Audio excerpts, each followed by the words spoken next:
Her looking like.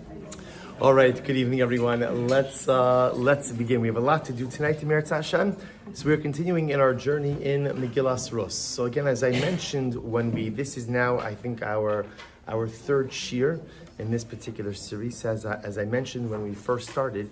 So what I'd like to be able to try to do is, Meretz Hashem, to be able to take something from every parak and to be able to focus on, obviously, to get through all of Megillas Rus and its entirety would be a little bit complicated, and not complicated. It would just take a significant amount of time. So like this, hopefully, if we isolate different ideas, a different thematic concept from every single parak, we'll be able to weave it together, Meretz Hashem, and be able to hopefully create a somewhat comprehensive and cohesive theme. So tonight we're focusing on Parak Gimel, the third chapter of Megillas Rus. So perhaps we come to what is one of the most incredible.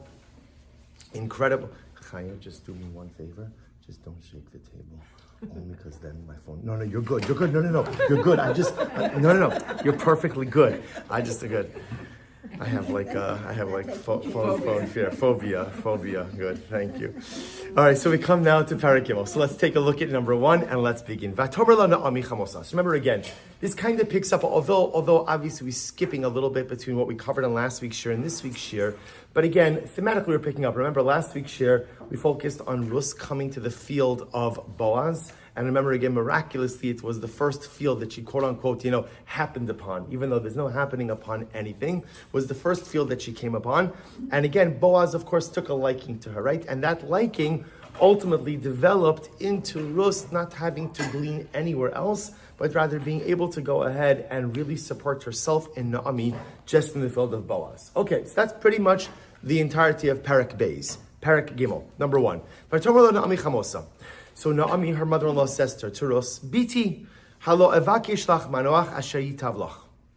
My daughter, I want, literally translated, shall I not seek rest for you, that it be good for you? Meaning, that what's happening over here, that Naomi is telling Rus, I want you to find happiness. I want you to find a good life. Now, by the way, this is dramatic in and of itself. Why is this dramatic? Because remember again, when Naomi came back to Canaan, she changes her name from Naomi to Mara. She gives up on life. She has no hope. She has no optimism. She tells Rus, remember again when she was trying to convince Rus to turn back, she tells Rus, I have nothing to offer you. My life is one big dead end. There's nothing good that's going to happen to me. And so you see like a tremendous transition over here in this pasuk by itself, where you see like a ray of hope in Naomi. Naomi is saying, you know what, I want my daughter-in-law, or my daughter, she's calling her, I want to find you some happiness or some tranquility in life. So now, what does Naomi say? Okay, so Rus, here's the deal. Boaz, our relative, so Boaz, Rus, Boaz, you go to glean in his field every so often. Boaz does something interesting. Boaz is winnowing on the threshing floor at night. So Boaz is threshing his wheat, and he's doing so at night. So Rus, here's what I want you to do. V'rachatzta v'sacht v'samta simlosayich alayich v'yaradeti agoren. So this is the advice that Naomi gives Rus. Rus, here's what I want you to do. Go ahead, bathe, anoint yourself with oil, put on your best dress. V'yararta hagoren, go down to the threshing floor. Now when you go down, Al tevadi li'ish ad koloso le'achov l'shtos. Go into the threshing floor and hide. Hide. No one should know. Mary, can you take some sheets maybe to the back? Are there sheets back there? Okay, great. Right. So go ahead, go into the threshing floor, hide. No one should see you come in, and hide until Boaz finishes eating and drinking. Now Boaz is going to go to sleep on the threshing floor. Make a mental note of where he's going to sleep. And then when he falls asleep, ubas vigilis margalosav, go ahead, lay down by his feet, take off his shoes, and he'll tell you what to do next. So Naomi says, okay, if that's the plan, I'm in. So Naomi goes down, Rus goes down, she follows the plan.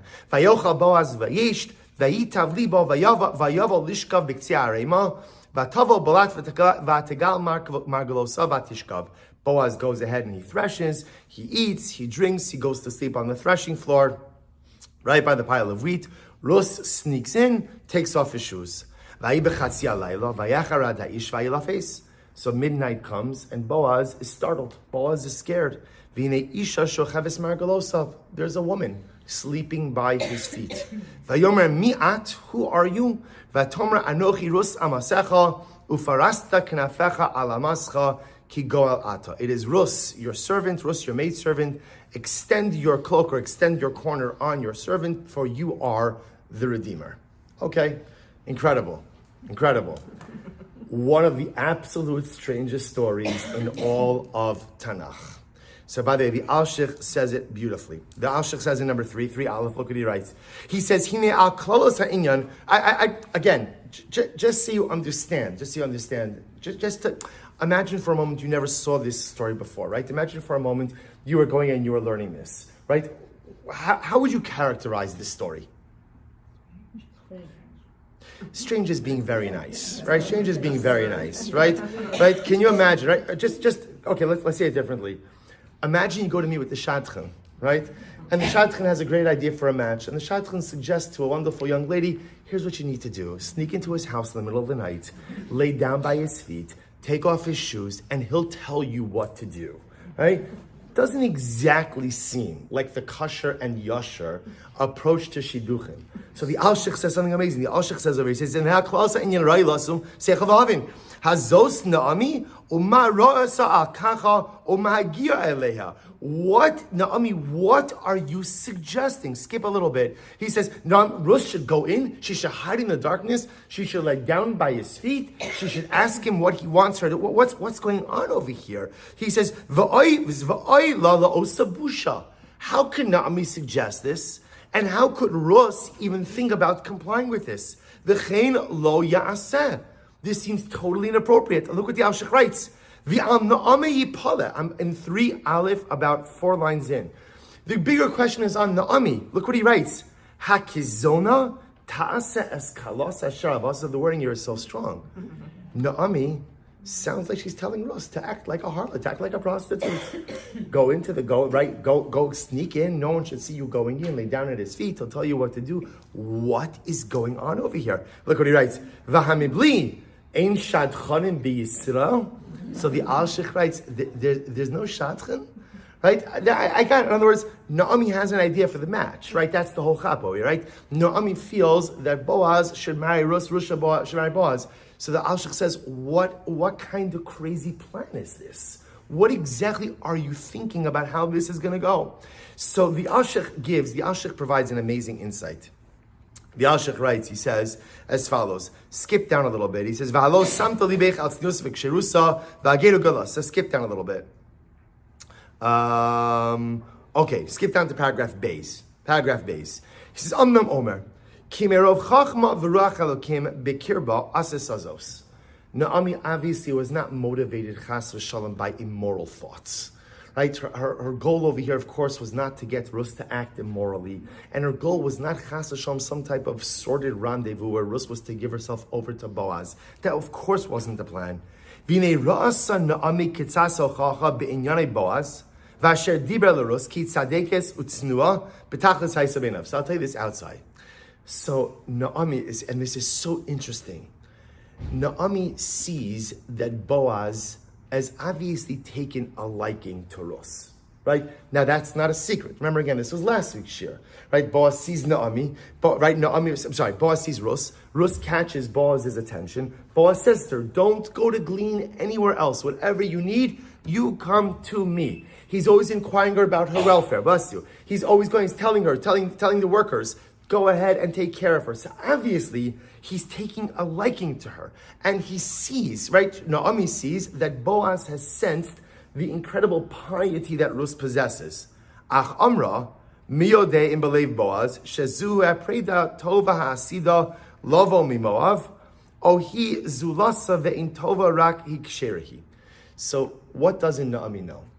See, Naomi knows that Rus has caught Boaz's eye.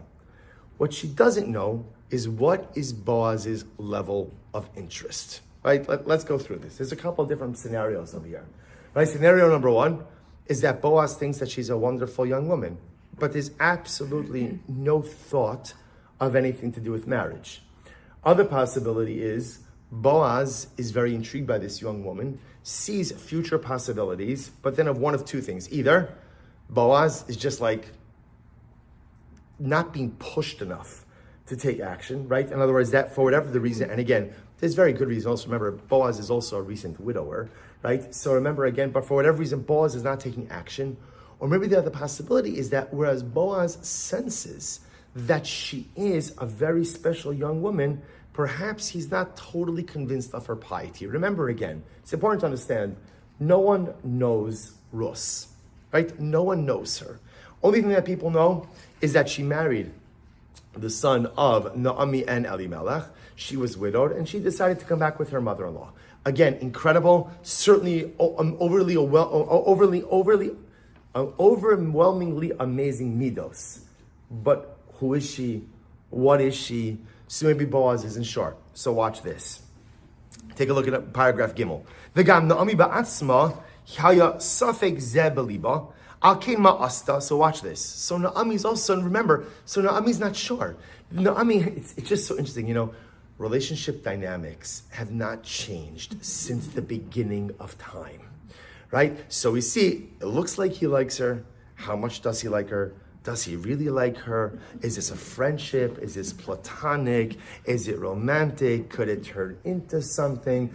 Boaz is being such a guy. He's just not taking them right. He's not taking initiative, right? He's not moving. So of course, a woman has to intervene to get the man to act and to get the man to do, right? And so, but all of this has to be orchestrated so carefully.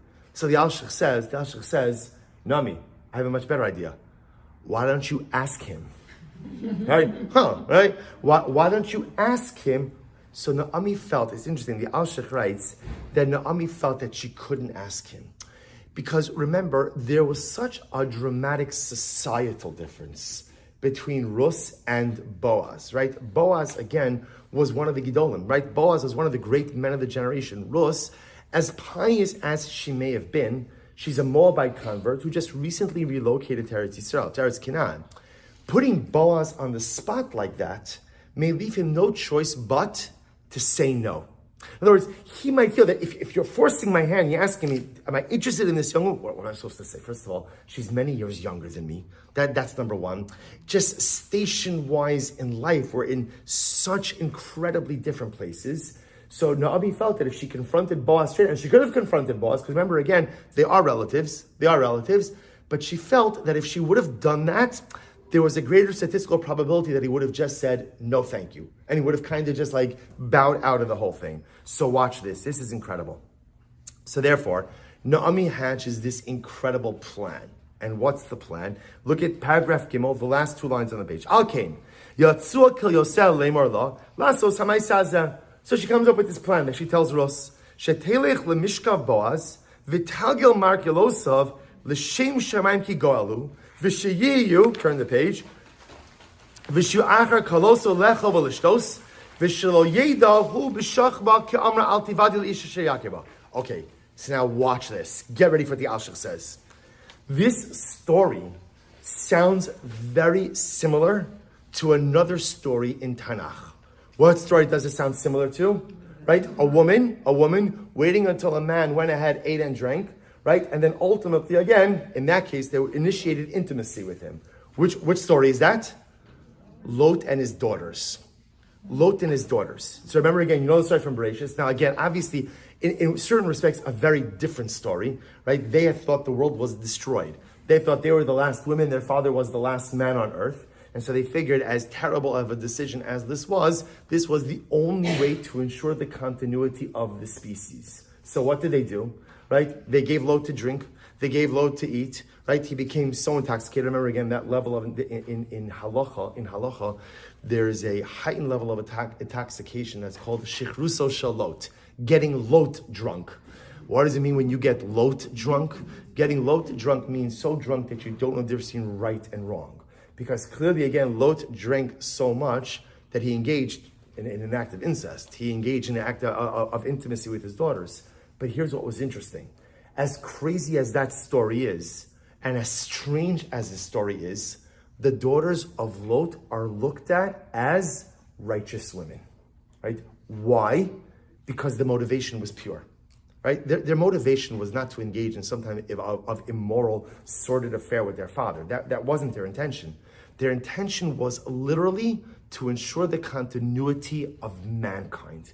And there was it sounds strange, but there was a certain level of piety built in to their immoral acts. Now, by the way, the rayat, the proof to that is, those two women become the mothers of two nations. Which two nations? Ammon and Moab. Ammon and Moab. Ammon and Moab are cousins. Ammon and Moab, who the Torah tells us we are not allowed to afflict, right? Ammon and Moab, who get a special level of preferential treatment from Klal Yisrael because they are related to us. Who is Rus descended from? Who is she descended from? From Moab. The Alshich says something amazing. Naomi was trying to recreate in a different way, but in some level, we're trying to recreate the episode of Lot and his daughters. Now, obviously, not in totality. Remember again, as much as this sounds like it's leading to something immoral, so remember again, that was not Naomi's intention. But Naomi was trying to recreate a biblical episode. And she was banking on the fact that when Boaz saw what was happening, he would be like, Lot and his daughters. Lot and his daughters. That it would trigger for him that this young woman, who is from the nation of Moab, is engaging in the same type of behavior as her great-great-great-great-grandmother, again, minus the actual intimacy piece at this stage, and he would understand that her intentions were pure. That, says the Alshich, is what Naomi was banking on. And when you look at it through that lens, again, it's still strange, I'm not going to lie, it's still strange, but we begin to understand why it was scripted this way.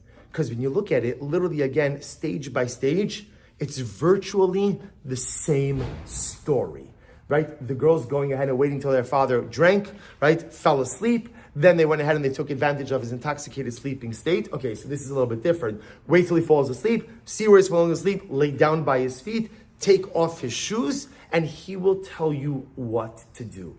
And Naomi was banking on the fact that this would trigger the association with the story of Lot and his daughters. He would then see the piety of this young woman.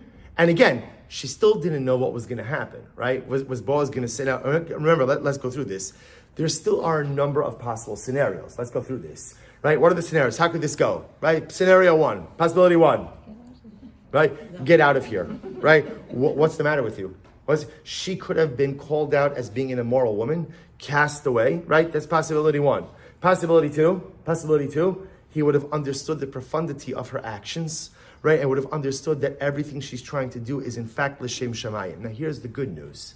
The good news is, when is all of this happening? When is all of this happening? Middle of the night. No one's around. So what does that allow for?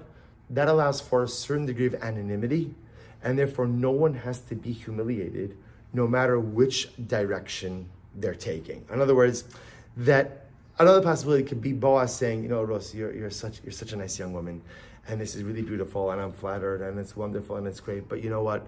Go home.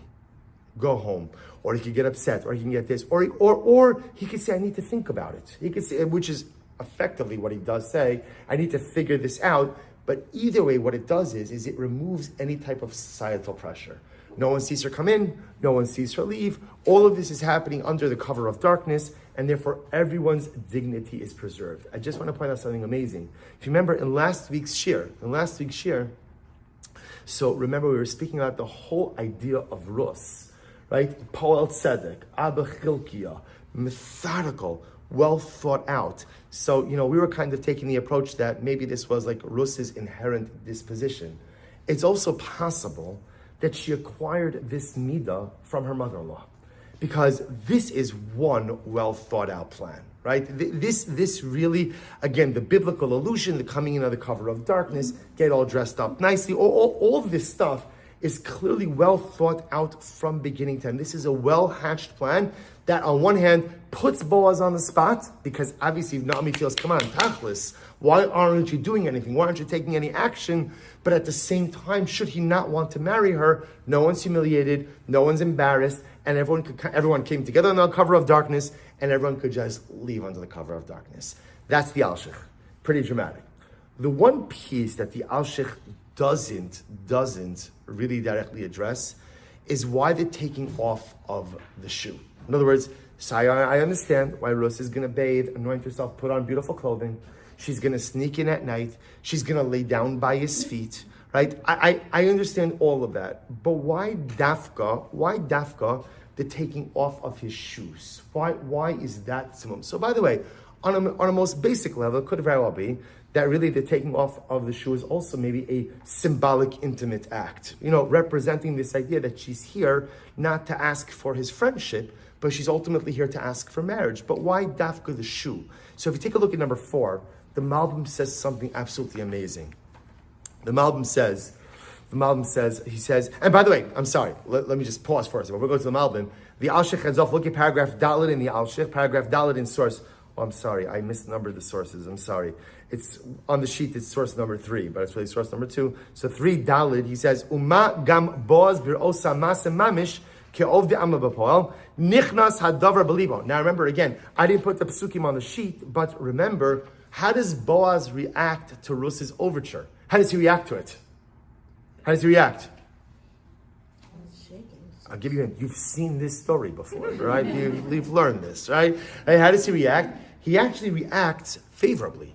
He's actually totally blown away by her piety. It's incredible. Now again, to be clear, he's startled. In fact, we're going to see he's actually frightened, which makes sense. You go to sleep, you wake up in the middle of the night, somebody's lying at your feet, right? And you don't know who it is. I think being startled is a pretty natural reaction. But after he gets over his initial startled kite, right, and his initial fear, he's like, wow, you are a righteous woman.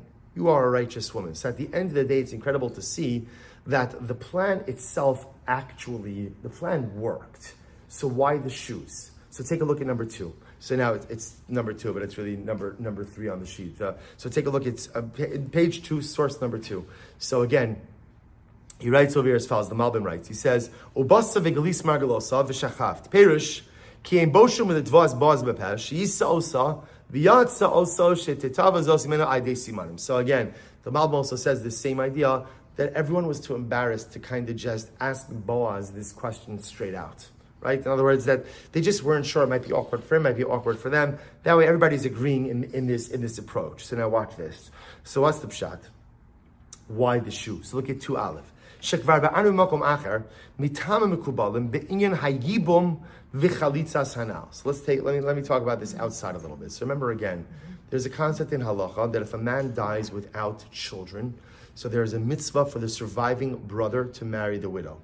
Now, this is an incredible chiddush because normally a sister-in-law is one of the arayos, one of the forbidden relationships. In other words, if there are 2 brothers, Reuven and Shimon, and Reuven's married to Rachel, and Reuven divorces, not to get too technical over here, right? But Reuven divorces Rachel, so Shimon can't marry Rachel.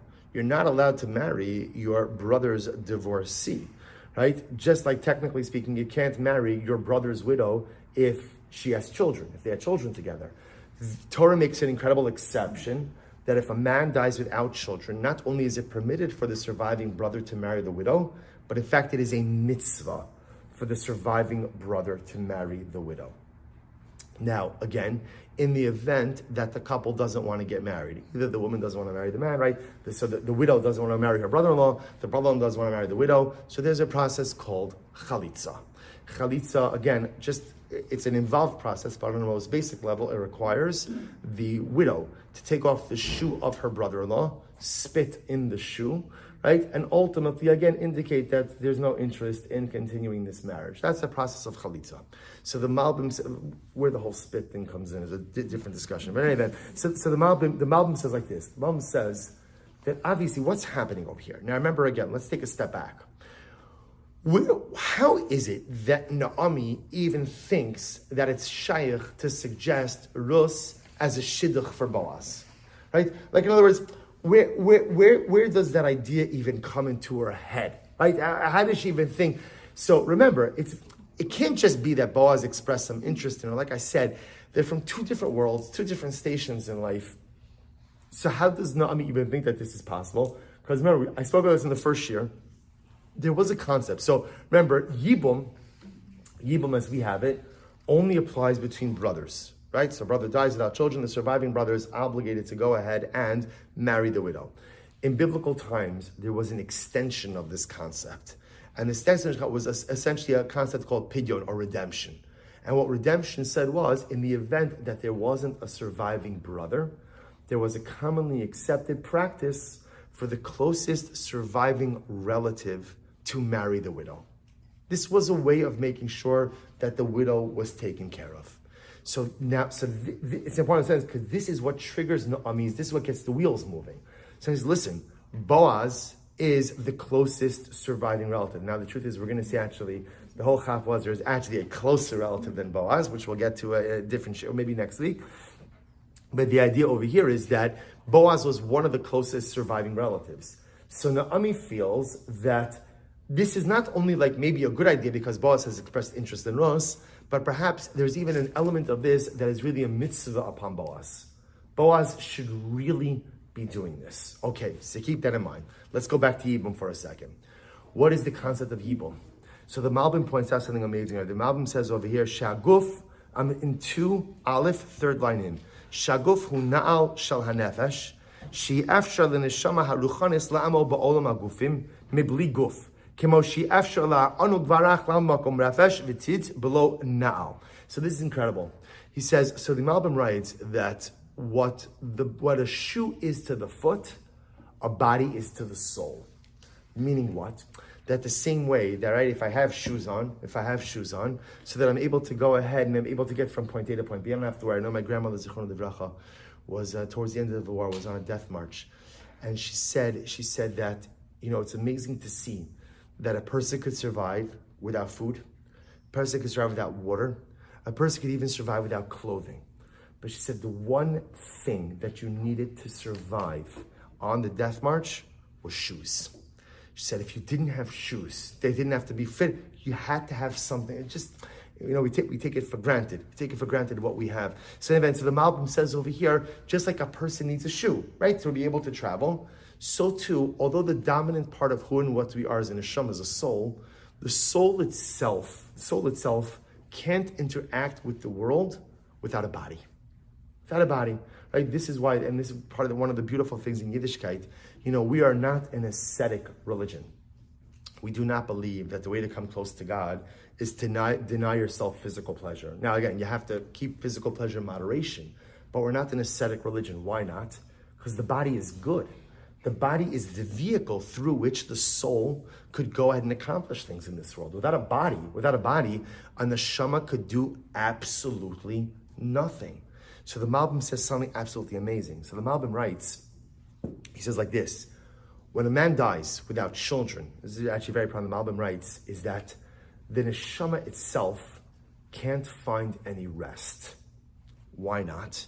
Because again, the beauty of having children is that it allows a piece of me to continue on even after I'm no longer in this world, right? This is why chas v'shalom, again, such a traumatic loss of a child is not just the loss of someone you love, but the loss of a certain level of future, right? My child was supposed to keep going when my life ended, and now again, so therefore again, a man dies without children. So the Malbim says, it's incredible, the Malbim says the neshama can't find rest. And he says something amazing, he says, that neshama of the deceased husband rattles around in his widow until the surviving brother marries the widow, and they have a child. That child, says the Malbim, is the Gilgul of the deceased brother. It is the reincarnation of the deceased brother, and allows the deceased brother to once again have a place, right? Have a makom, have some level of fulfillment in this world. So he says something amazing.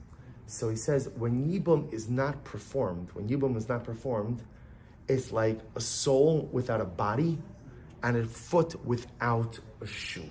A foot without a shoe. There's a discomfort, there's a lack of stability. And therefore says something amazing. Now we understand the symbolism. So Naomi tells Rus, go into the granary. Again, everything was said before. I think Boaz is interested, not sure. Do it under the cover of darkness. And here's what you need to do. Take off his shoes. Take off his shoes. What's the symbolism? Take a look at paragraph Gimel. What's the symbolism? It says, V'zeh Ramzala Boaz b'mashigilsa margalosa vatishkav rotzalomar Ramzalo achar sha'ata gol yavam imkein o tigala raglecha lios below now v'tikra beis chalutzanal o she'eshkav b'tzidcha lahakim likrovecha shem b'Yisrael. So this is incredible. The Malbim says that what Rus is essentially doing is giving Boaz a little bit of an ultimatum, right? She says, right now I'm laying down next to you. This is mean one of two possibilities. Either I'm going to take off your shoe, in which case do chalitza, shirk your responsibility, or I should lay next to you as your wife. Those are the two possibilities in all of this. So now the shoe symbolism makes an incredible amount of sense. Because even though, again, I want to be clear, Boaz doesn't have a biblical obligation of yibum, right? Because yibum, again, is dafka with brothers, but there was this extension, this pidyo, this redemptive concept. And so by taking off the shoe, she is alluding to this obligation that he has. Either redeem me, either marry me like you're supposed to, or just know just know you're without shoes. Just know that ultimately you are shirking your responsibilities. So a very strong message delivered in a very nuanced way. By the way, there's also like an incredible lesson in this in general, which is that sometimes the way to deliver strong messages is with very soft words, right? We think that to deliver like strong messages, you got to be like, you got to really deliver it harsh. It's not true. Sometimes the best way to deliver a very strong message is in a very nuanced and calm way. So, right, Nami's not yelling at Boaz, you're shirking responsibility. Rus is not yelling at Boaz. What is she doing? It's quiet. No one knows what's happening. She lies down by his feet. She takes off his shoes. Do you want to fulfill your obligation to me or not? And same idea as the Al-Sheikh. Again, whatever Boaz decides, there's only two people in the world who are going to know about it, right? Who are the two people? Boaz and Rus. This is happening in the cover of darkness, in the middle of the night, in the granary. No one knows about it but the two of them. So now between the Al-Sheikh and the Malbim, we understand exactly what it is that's going on over here, and we understand the true profundity and greatness of Naomi's plan in dispatching Rus to do this. Chas Shalom, there was no intention of immorality over here. There was no intention of anything illicit over here.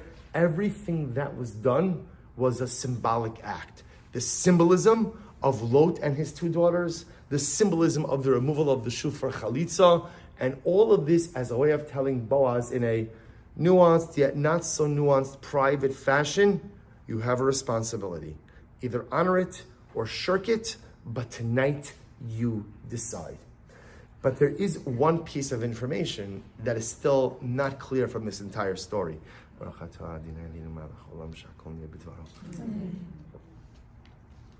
What's fascinating here, what's fascinating to note is Naomi tells Rus, I'm going to tell you exactly where Boaz is, right? It's interesting, right? Naomi knows where Boaz is at night. Where is Boaz at night? Where is he at night? On the threshing floor. And where is Boaz sleeping? On the threshing floor. Why is Boaz sleeping in his threshing floor? And by the way, obviously, I just want to point out, this wasn't like an episodic event, right? That Boaz, he was working late, he fell asleep at the office, he fell asleep on the threshing floor. No. In other words, Naomi tells Rus exactly where to go, which means everyone knew that Boaz slept on the threshing floor. Boaz is a wealthy, influential man. Why is he sleeping in the threshing floor? So take a look at number 4. So this is incredible. So the Psikta, so the Medrash writes over here, he says, Ata hine baz modatanu, hine hu zoreh es goren asor malayla, shehu hayadash balayla or levana. So apparently, again, I don't know what Boaz was doing during the day, but he worked at night. He would thresh his wheat at night. That's fine. I understand that Boaz is working at night, but it doesn't explain to me still why is he sleeping in the granary. So take a look at number 5. The Medrash Lekach Tov says something amazing. So I'm sorry, Medrash explains in number 5 that ultimately, again, it's an easier time to thresh at night because the wind is blowing. Since the wind is blowing, the wind itself helps to separate the wheat from the chaff. Okay, that all explains to me why he's working at night. Doesn't explain to me why he is sleeping in the granary. Rashi says why sleeping in the granary. Number 6, Shahaya Hadar Paros Bigneva Vigezel Vahaya Yashem Bigrono Lishmar Garano. Incredible. So Rashi says there was rampant theft. Now, by the way, this actually makes a lot of sense because remember again, how does the Megillah begin? How does Megillas Rus begin? That there was a famine. There was a famine. Remember again, why did Elimelech and Naomi leave Canaan to begin with? We spoke about this. Why did they leave Canaan? They wanted to preserve their wealth. They did not want to have to share their wealth with any of the destitute Jews. So now, according to Rashi, because there's famine, there's also a lot of theft. So because there's theft, Boaz is sleeping in the granary standing watch. It's interesting, but why doesn't it make sense? Why doesn't it make sense? Hire someone. Get a guy. We're Jews. We have guys for everything, right? In other words, get a guy, right? Hire someone to go ahead and watch over the granary. Boaz is one of the most important people in Klal Yisrael. Why is he the one watching the granary? So take a look at number 7. So there's another dynamic that is happening over here. The Medrash in Rus Rabbah says, Boaz, Haya ben Shmonim Shana, v'lo nifkad. Boaz, at the story of time of the Megillah, was 80 years old. And never merited to have children. He was married, we know, because again, remember at the beginning of the Megillah, his wife passed away, he didn't have children. The problem with that statement is, it goes against the statement in the Gemara, in number 8. The Gemara says, Boaz made 120 parties, wedding parties for his sons. The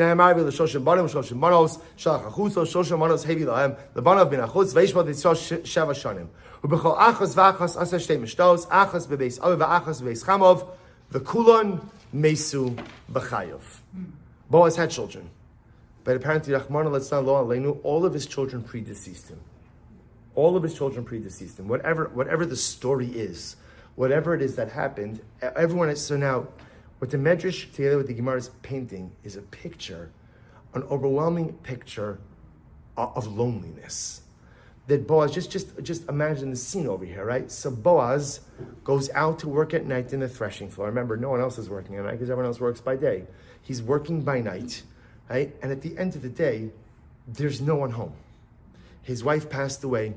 His children passed away. He is all alone in this world. And in fact, if you take a look at number 9, in a beautiful sefer called Tikva Mima'amakim, Rav Yaakov Meidan from the Gush says something absolutely beautiful.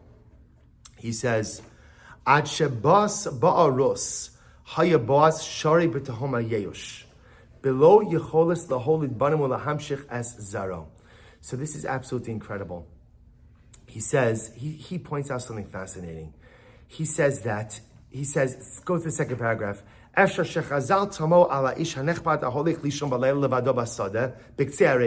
Boaz is going to sleep, right, by himself on the threshing floor, right, at the edge of the pile of wheat, all by himself. B'makom lishon bebeso. Instead of going to sleep in his house. Why doesn't he sleep in his house? He has a home to sleep in. He has a place to sleep in. I'm sure he has a beautiful palatial estate. And by like we said before, not only is he sleeping on the threshing floor, but remember, everyone knows about it. Everyone knows about it. Midvaresh sham na'ami l'rus nira shezu haisa darko b'meshech yomim rabim. Like we said before, this wasn't a one-off thing. This wasn't episodic. This is what Boaz did day in and night out. He slept on the threshing floor. After shechazal hisiku mekach shahaya chaser bayis lefachos b'muvan shal mishpacha isha v'yeladim. Why didn't Boaz sleep in the house? For the simple reason, says Rav Meidan, that Boaz could not bring himself to go into that house. That was once a house. That was a place of a beautiful, loving marriage. That was once a house where children, the sound of children was there. And now when you went into that house, what was there? Silence. Deafening silence. And every single time that Boaz went into that house, he was reminded of every single thing that he had lost. So Boaz could not go back in. Boaz couldn't walk back in. So, and people know about this. People know this, that Boaz, one of the richest, most influential men in all of Klal Yisrael, is sleeping on the floor of the granary. Why? Because he can't go home. Because he simply cannot. Every time he walks in, he has to face the ghosts of his past. Every single time he walks in, he has to face that overwhelming loneliness and solitude in life and quiet. And he can't do it. He simply can't do it. He can't walk back in. So watch this.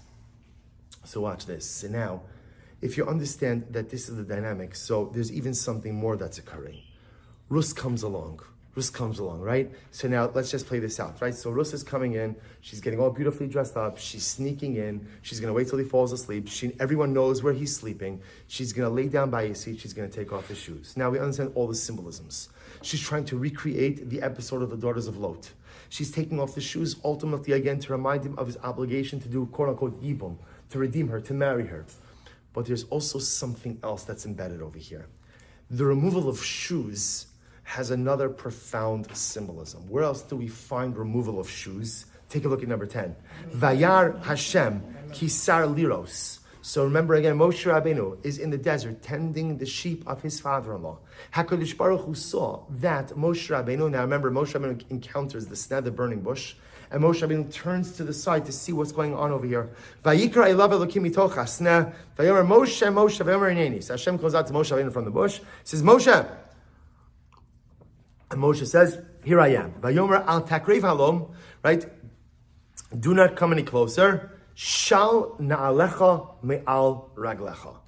Take off your shoes. Take off your shoes. Ki hamakom asher ata omed alav admas kodeshu. Because the place that you are standing on is holy and consecrated. Take off your shoes. In number 11, the great tzaddik Moshe of Kobrin says something amazing. He says, Mufnim l'cholish mi Yisrael. Haser haminu olim me'al haraglecha hativoyim. Hachosmim v'adecha lisalos l'hagishar. I've said this over many times. One of my favorite ideas.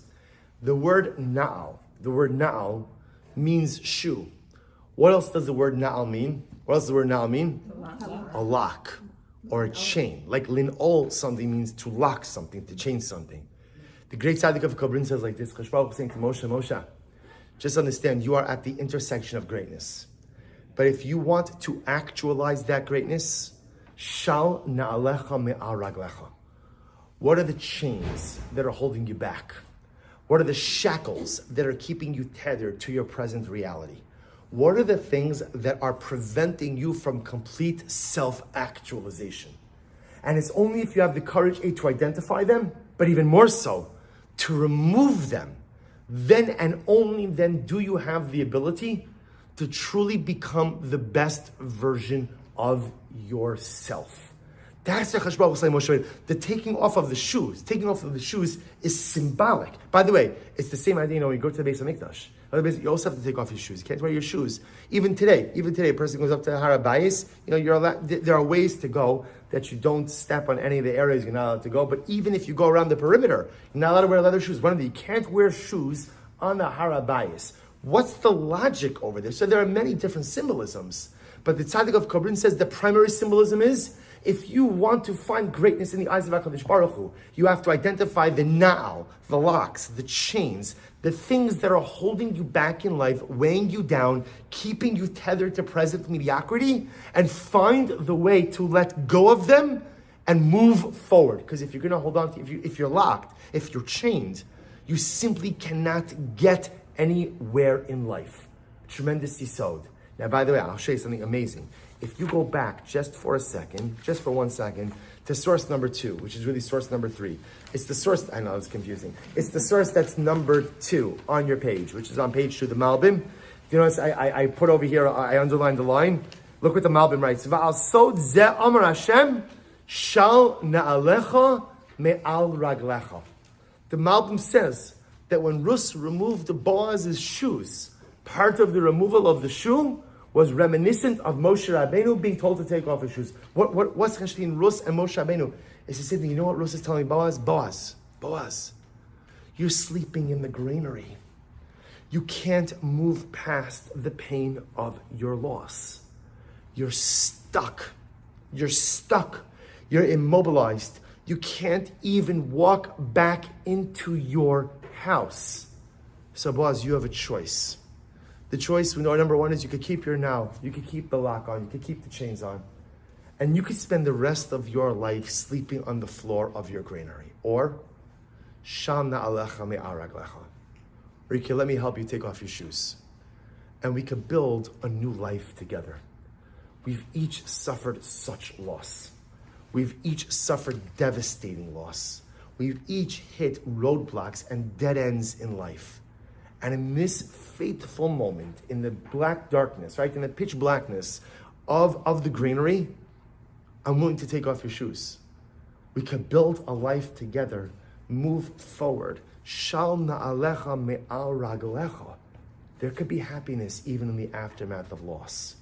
There could be beauty even in the aftermath of setback. Even when life literally throws you down and pummels you while you're down on the ground, you could get back up and rebuild, especially if you're able to find a partner with whom to rebuild. And says Rav Meidan, this was the message that Rus was giving to Boaz, this young girl who had a fraction of a life experience. Again, had her measure of life devastation and disappointment, but understood we could build something beautiful together, but only if you're willing to take off your shoes. Because if you want to keep your shoes on, if you're unwilling to move, if you want to stay in place, if you want to stay shackled to your current reality, tell me, and I'll leave. And no one will ever even know that I was here, and you keep sleeping on the threshing floor, and I'll keep trying to figure out my own life. But if you're willing to do something courageous, and if you're willing to let go of the chains and the shackles, and if you're willing to take another shot at happiness in life, let's do this together. An overwhelming and dramatic encounter all occurring that fateful night in the granary. By the way, although these are different ideas, but they all come together so incredibly beautifully. So what's happening over here? And by the way, this is all Naomi. This is all Naomi, right? The greatness of Naomi, having this incredible profundity of thought and foresight to create a plan in which Rus is able to show her personal piety by replicating the actions of the daughter of Lot, by going ahead and very in a nuanced way reminding Boaz of his halachic obligation to redeem her, but at the same time on such a deeper emotional level, telling Boaz, Shal na'alecha me'al raglecha, take off your shoes, take off your chains. Why are you being held back by the sadness and loss of life when potentially we have the ability to rebuild something together? Life is a series of choices. You could feel sorry for yourself. You could feel bad for yourself. You could mourn your losses. You could spend your entire life sleeping on the floor of the granary, or you could take off your shoes, or you could remove the shackles, or you could remove the chains, or you could remove the things that are holding you tethered to your present reality, find the courage to remove them, and move forward and build something beautiful. This was the message. This was the message that Rus gives to Boaz. Now, I didn't put it on the sheet, but with this I'll conclude.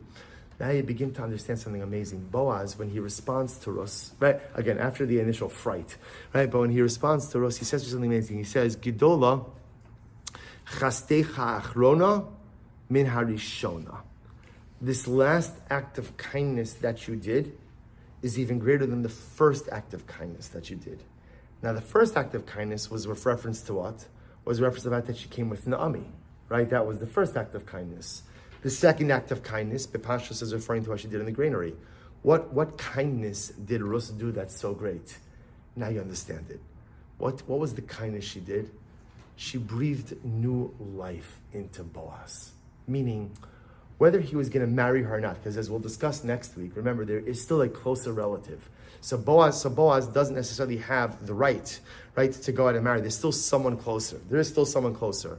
But at the end of the day, what Rus was able to accomplish was to breathe new life into Boaz. I thought my life was over. I thought I'd come to the end of the journey. I thought that just like, this was it. I suffered such staggering and overwhelming loss that there is no way that things are ever going to be good for me in the future. And then this young woman comes literally out of the middle of nowhere, right? The middle of the night, right? Pitch black darkness, lays down by his feet and says, hey, if you want happiness in life, it's there for the taking. You just have to be courageous enough to move past your pain. You just have to be courageous enough to remove the chains and remove the shackles. And if you're willing to do that, then there is no telling the voluminous measure of happiness, of simcha, that you could have in life. And Boaz says to us, no matter how this whole thing shakes out, we do get married, we don't get married, the chesed you did with me that night in the granary is the greatest act of chesed you have ever performed. Because sometimes the greatest thing you could do for another person is to give them hope, to give them optimism, and to breathe life into them. And the message that was true for Boaz is, of course, equally as true for us, right? We all have things that we're shackled by.